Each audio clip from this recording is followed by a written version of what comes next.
আনি দিয়ক। পৰিয়ালত কোন কোন আছে আপোনাৰ? 3 দিন ধৰি সন্ধান নাই এগৰাকী 32 বছৰীয়া মহিলাৰ। সন্ধানহীন মহিলাগৰাকীৰ নাম মামনি ৰয়। মামনি ৰয়ৰ ঘৰ বৰপেটা জিলাৰ বালাপাৰা আৰক্ষী চকীৰ অন্তৰ্গত গলিবন্ধা গাঁৱত। স্বামীৰ লগতে একমাত্ৰ পুত্ৰই মামনি ৰয়ক বিচাৰি কৰিছে হাহাকাৰ। পাঠশালাস্থিত চিকিৎসালয়লৈ বুলি ওলাই যোৱা মামনিৰ সন্ধান পোৱা নাই আত্মীয় স্বজনে।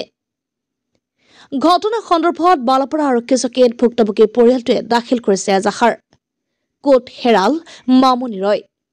কেতিয়া সন্ধান ওলাব মামনি ৰয়ৰ? যোৱা ৰবিবাৰৰ পৰা আমাৰ মানে মোৰ পেহী ছোৱালী তো আমাৰ সন্ধানহীন হৈ আছে। বৰ্তমানলৈকে যোগাযোগো বিচ্ছিন্ন হৈ আছে আৰু ঘৰতো অহা নাই, মোবাইলৰ যোগাযোগো বিচ্ছিন্ন হৈ আছে। গতিকে আমি জানিব পৰা মতে আমাৰ এই গাঁৱৰে একজন মানে মুছলিম সম্প্ৰদায়ৰ ল'ৰাও নিৰুদ্দেশ হৈ আছে। গতিকে আমি তাতো অলপ সন্দেহ কৰিছোঁ। আচলতে মেডিকেলত যাম বুলি ঘৰৰ পৰাই গৈছিলে, গৈ নিৰুদ্দেশ হৈ আছে। স্থানত আমি এজাহাৰ দাখিল কৰিছোঁ সন্ধানহীন বুলি। আমি তেতিয়ালৈকে জনা নাছিলোঁ যে আমাৰ এই গাঁৱৰে মানে ছিদ্দিক নামৰ যিজন মানে ল'ৰা, তেওঁ বৰ্তমান ঘৰত নাই, তেওঁ সন্ধানহীন। গতিকে আমি সেইটো এটা তেখেতৰ লগত যোৱা বুলি আমি সন্দেহ কৰিছোঁ স্পষ্টভাৱে। প্ৰশাসনৰ পৰা আমি বিচাৰোঁ ছিদ্দিকৰ হয়তো পৰিয়ালক সোধা পোছা কৰিলে নিশ্চয় অৱহিৰ গতি বাহিৰ হ'ব বুলি মই যোৱা ৰবিবাৰে ৰাতিপুৱা 7টামান বজাৰ পৰা নিৰুদ্দেশ হৈ আছে। কি নামটো? মামনি ৰয়।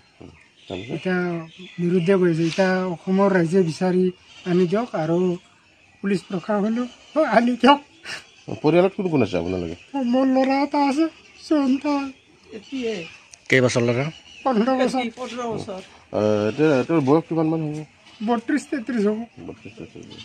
এতিয়া প্ৰশাসনৰ লগত যোগাযোগ কৰিছে? প্ৰশাসনৰ লগত যোগাযোগ কৰিছোঁ, এজাহাৰ দি থৈছোঁ। প্ৰশাসনে চেষ্টা কৰি আছে, কিন্তু আজি অলপ প্ৰব্লেম হৈ আছে ইলেকশ্যনৰ কাৰণে। 3 দিন ধৰি সন্ধান নাই এগৰাকী 32 বছৰীয়া মহিলাৰ। সন্ধানহীন মহিলাগৰাকীৰ নাম মামনি ৰয়। মামনি ৰয়ৰ ঘৰ বৰপেটা জিলাৰ বালাপাৰা আৰক্ষী চকীৰ অন্তৰ্গত গলিবন্ধা গাঁৱত। স্বামীৰ লগতে একমাত্ৰ পুত্ৰই মামনি ৰয়ক বিচাৰি কৰিছে হাহাকাৰ। পাঠশালাস্থিত চিকিৎসালয়লৈ বুলি ওলাই যোৱা মামনিৰ সন্ধান পোৱা নাই আত্মীয় স্বজনে। ঘটনা সন্দৰ্ভত বালাপাৰা আৰক্ষী চকীত ভুক্তভোগী পৰিয়ালটোৱে দাখিল কৰিছে এজাহাৰ। ক'ত হেৰাল মামনি ৰয়? কেতিয়া সন্ধান ওলাব মামনি ৰয়ৰ? ফৰহাদ খানৰ ৰিপৰ্ট, বি লাইভ অসম।